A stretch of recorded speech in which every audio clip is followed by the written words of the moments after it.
Sambil melukis, gadis cantik ini bersenandung merdu menghibur istri gubernur Inggris ini. Terlihat dia begitu menyukai sang gadis. Saat gubernur ini kembali dari berburu, seketika nyonya ini pun mendatanginya dan mengucapkan salam.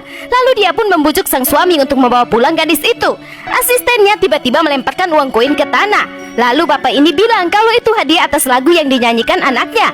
Mengetahui itu, ibu ini tanpa ragu langsung mengambilnya dan mengucapkan terima kasih pada si nyonya. Namun tiba-tiba gadis itu dirangkulnya dan dibawa pergi melewati sang ibu.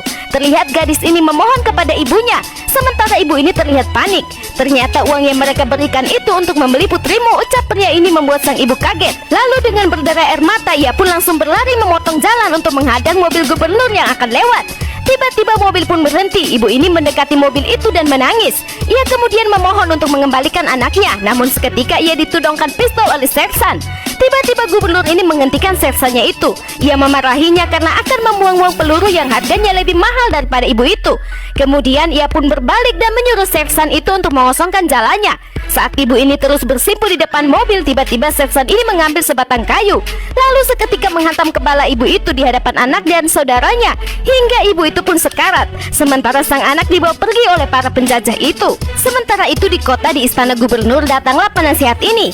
Ia menyampaikan kalau kepolisian di daerahnya meminta agar gubernur mengembalikan anak gadis itu ke desanya, sebab gadis itu adalah anak Gon, ucapnya. Seketika pria ini mengejeknya. Lalu kenapa? Apa mereka bertanduk dua? Sehingga gubernur harus takut, ucapnya.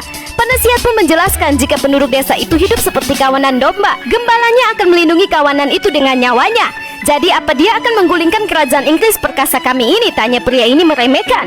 Lalu penasihat pun berusaha meluruskan maksudnya. Rupanya pemimpin di desa itu sangatlah berani. Ia bahkan akan masuk ke lubang harimau dan mematahkan giginya demi melindungi dan membawa pulang domba itu ke kawanannya. Ujar penasihat membuat pria ini langsung terlihat pucat. Apalagi ia mengetahui gembala yang dimaksud telah datang ke kota ini. Apakah yang akan terjadi selanjutnya?